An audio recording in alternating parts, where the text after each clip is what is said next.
Good morning. Thanks so much for joining us this morning for interview tips number 10. And what we're going to talk about today is the 10th in a series of discussions, I guess, on soft skills that you need to be successful during interviewing. I'm happy that you joined me today. If today's the first time that you've checked out one of the online videos, there are 9 before this one. And again, this series is more to do with the soft skills of interviewing. A lot of people talk about the nuts and bolts of interviewing, how to do it, what to say, that sort of thing. And really what I find is that many job seekers miss the very basic soft skills that they need to know about. People just take it for granted that you know what you need to be successful during an interview in terms of the soft skills. First, I'll tell you a little bit about me, and then we'll go ahead and recap what we've talked about during this series for everybody, just as a little reminder and in case you haven't seen any of the other sessions. But my name is Mary Sherwood Savinsky.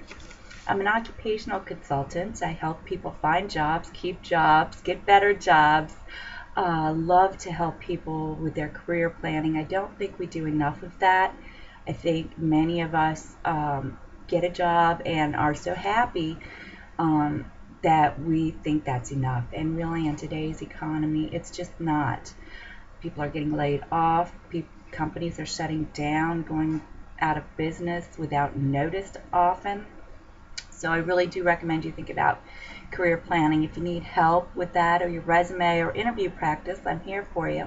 I have a lot of resources available for you online, free of charge, so I do hope you'll take advantage of those.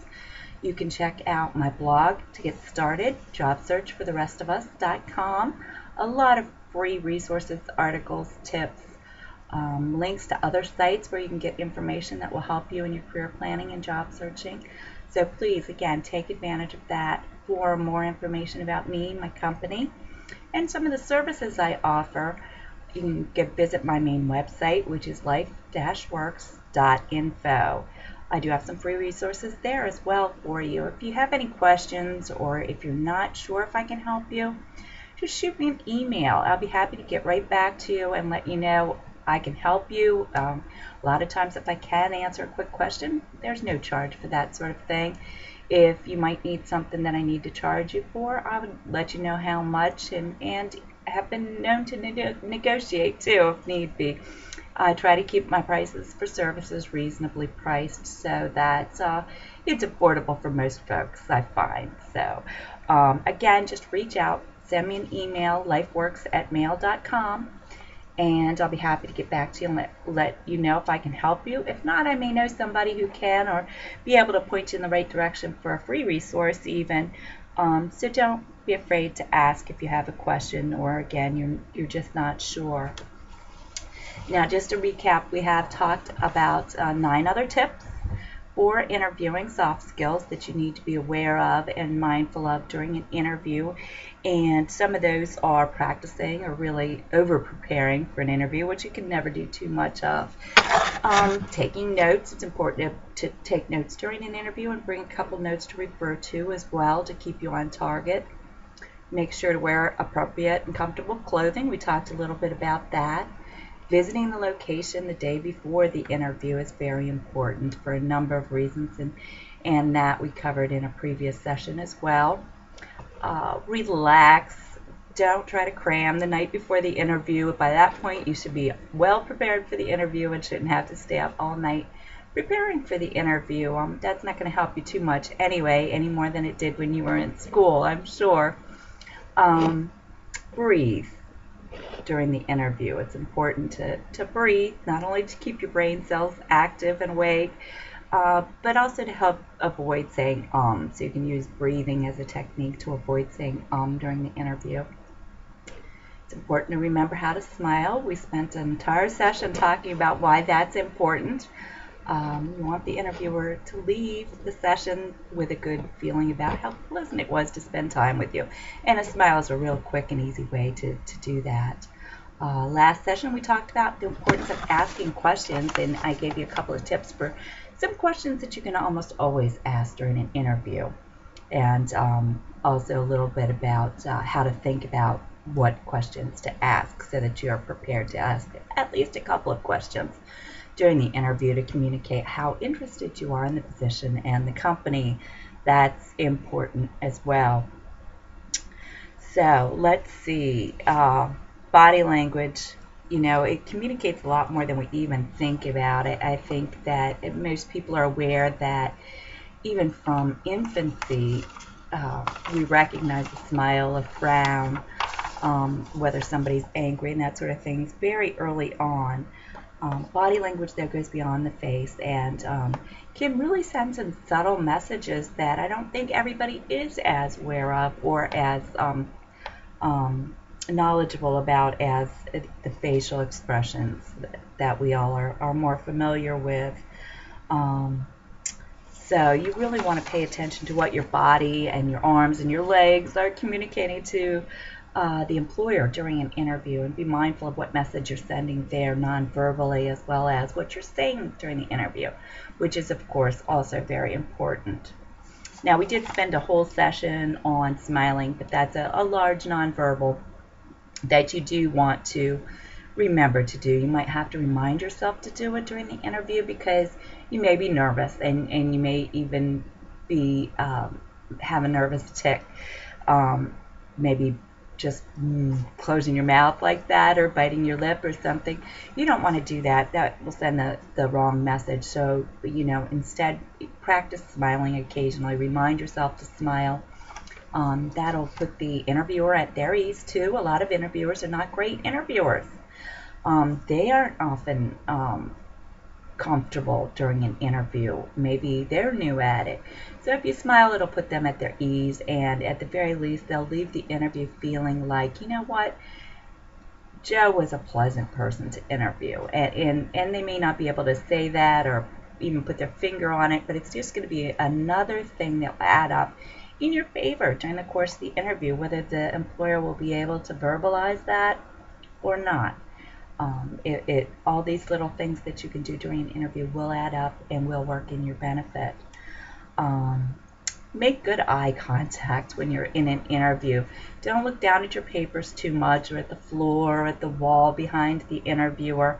You want to look at the interviewer. Don't stare. You don't want them to feel like, you might be an escapee from somewhere. But you want to show that you're interested and that you're attentive. And looking somebody in the eye gives them an impression that you're forthright and that you're trustworthy, that you don't have something to hide. If you look around a lot, even if it's just a habit, the other person can tend to think that you're shifty, for lack of a better word. And that's often the impression people get if you're looking here, there, and everywhere. So stay focused. Look the interviewer in the eye. If you have more than one interviewer, make contact with each of them and then address your answer mainly to the one who asked the question, but look back occasionally at the other person just to keep them in the conversation and make them feel included and that you are talking to both of them. And again, eye contact, very important. You do want to come across as trustworthy, somebody that can be counted on during an interview. That's definitely a message you want to send. And again, all these things that I'm talking to you about doing, maybe the interviewer will not leave the session thinking, oh, well, check mark, he did this, check mark, she did that, but it will all add up in a way that will benefit you. Even if it's just in terms of an impression or an overall feeling, that also is very important. You want to lean forward a little bit, not too much. You don't want to lean over your lap, but you want to sit up straight, first of all, and then have your head just a little forward of your chest to show that you're engaged and that you're interested with the employer and what he or she has to say. And that'll just give the impression that you're interested and that you're alert, that you're not a slacker, in other words.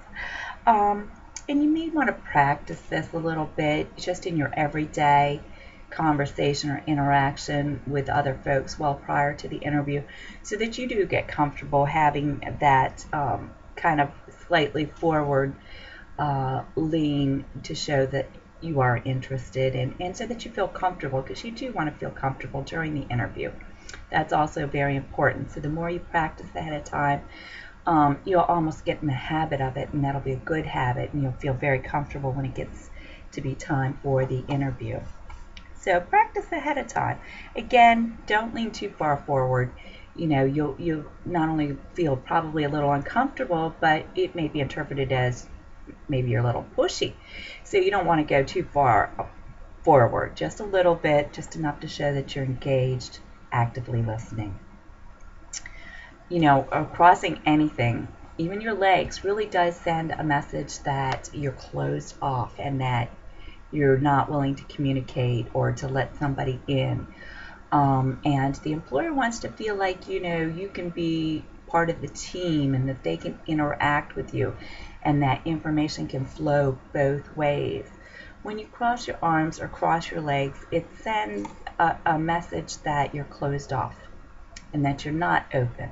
And that's the last message you want to send to an employer who is looking at you to fulfill their needs. So you want to be perceived as an open individual.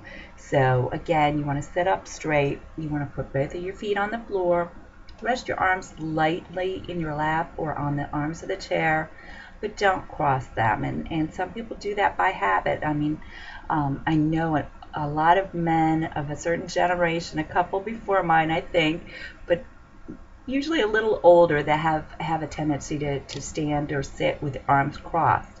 And I'm not sure why, but it's kind of a generational thing, I think it might be, or maybe it's a familial thing. But in any event, I'm certain that it's a habit. But that kind of a habit could be the exact thing that just puts a check in the don't hire column, which is not what you want at all. So don't cross anything. Just again, sit straight up, a little forward, feet planted on the ground, hands lightly resting on your lap or on the arm of the chair or on the table if you're sitting around a table in the interview. Don't get too comfortable now. Even if the interview's going well, don't lean back and slouch in your chair. You do not want to look too comfortable, and really what that ends up doing is sending the message that you're lazy and that you're not engaged. And sometimes it can even send a message that you're a little arrogant. So none of those things are going to help you during an interview.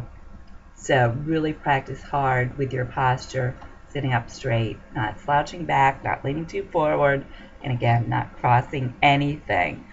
So the more you practice, the more comfortable that you will feel. And this goes true for the waiting room as well. A lot of employers, maybe not a lot, but some employers do employ kind of waiting room tactics, where they might have someone observing you during the waiting room to see how you are, before you get into the interview setting, how you react to other people that are waiting, how you treat the receptionist, if it's really the receptionist, you don't know. So I don't want you to feel paranoid, but some employers do observe your waiting room behavior. In college, they used to call it hallway behavior, and it was part of your grade.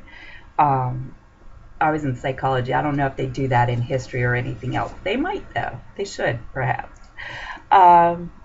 Let's see here. You want to sit still. You want to be careful not to fidget or doodle or make faces during the interview. I know that sometimes people have the habit when they're thinking, they might make a face, and that you may not even be aware of it, but other people that you interact with probably are.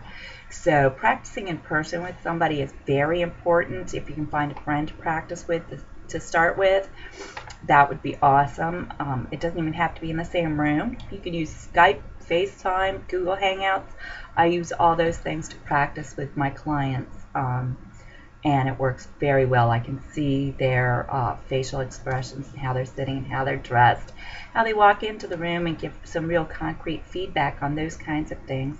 as well as the interview answers themselves, which of course are very important, and you do want to pay attention to that and prepare for that. But you also want to be ready to, kind of communicate non-verbally some of the things that are going to help you during the interview as well. So do practice face-to-face with somebody so that you can uncover some of those things. And I may be preaching, I've probably said it before, but I'm going to say it again.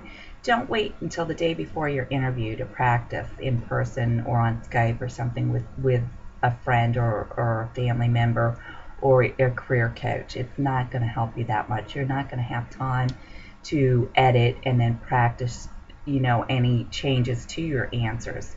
So unless you're a very accomplished interviewer, you've been doing it regularly, and you just want to prepare or brush up or something, you really should start as soon as you know you have an interview.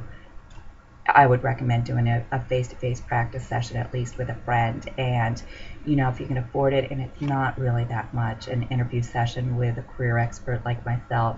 I know for myself, I only charge $35 for an hour of practice, and usually we can hone in very quickly on those problem questions or those problem areas and just really focus on those so that we're not wasting a lot of time. Watching these interview tip series and some of my other videos are a great way to prepare. You should always be on your toes and ready to go, especially if you're not looking to stay in your same job for the rest of your life. Most of us aren't. Most of us aren't going to have the choice at some point. We're going to be asked to leave one way or another. Whether we're up for a promotion or the business is closing, there was a takeover, there is a downsizing. Better to be prepared than not, certainly.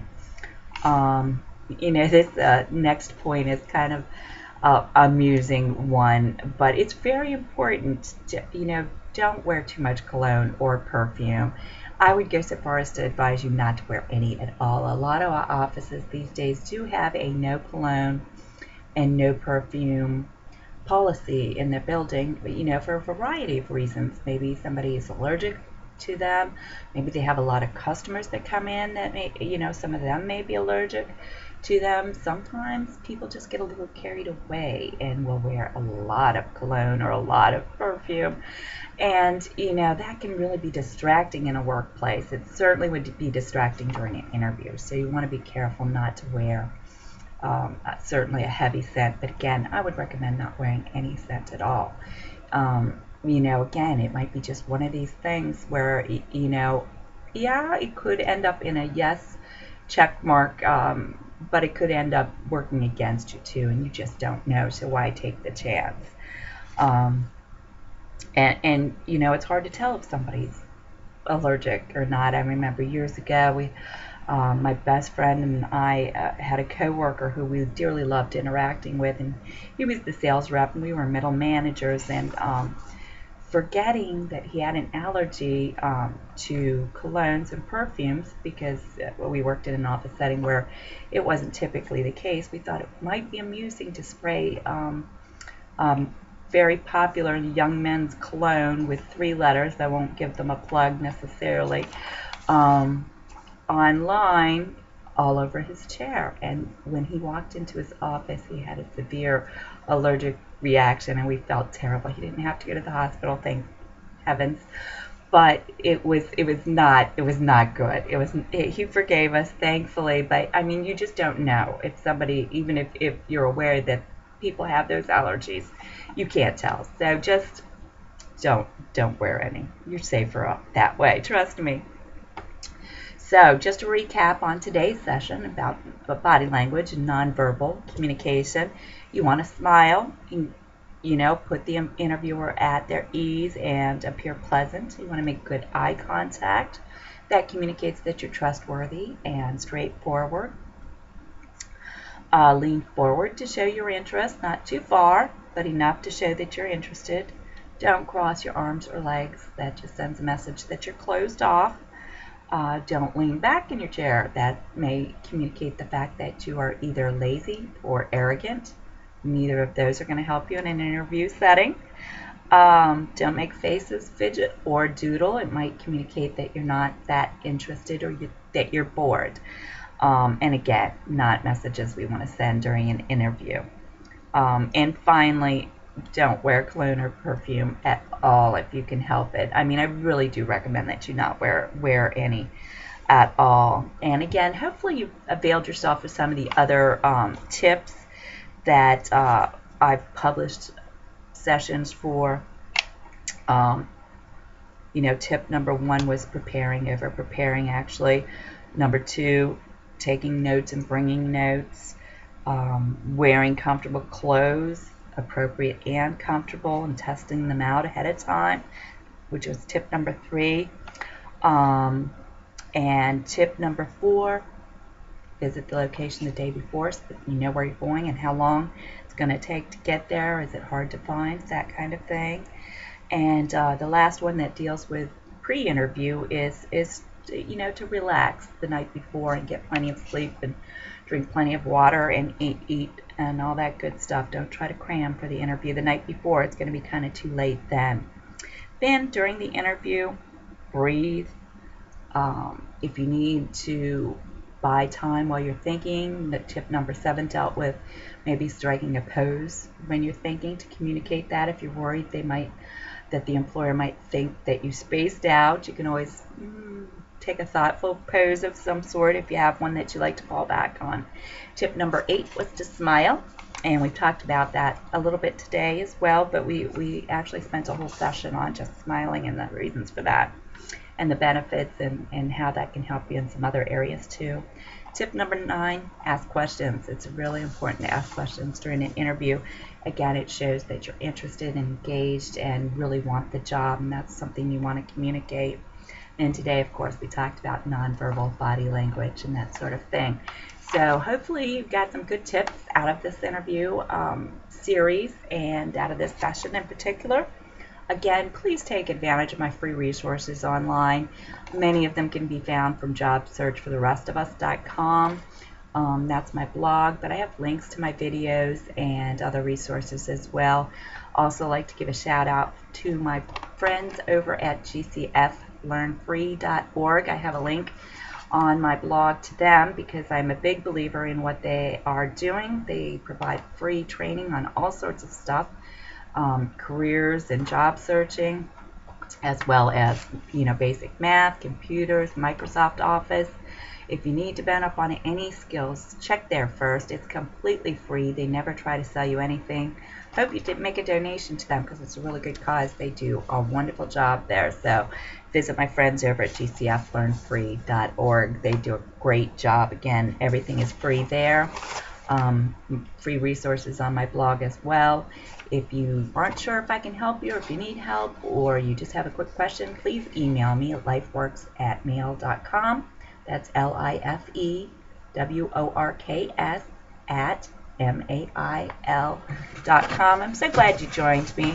The next series that we'll deal with in terms of interviewing will be more of nuts and bolts of interviewing.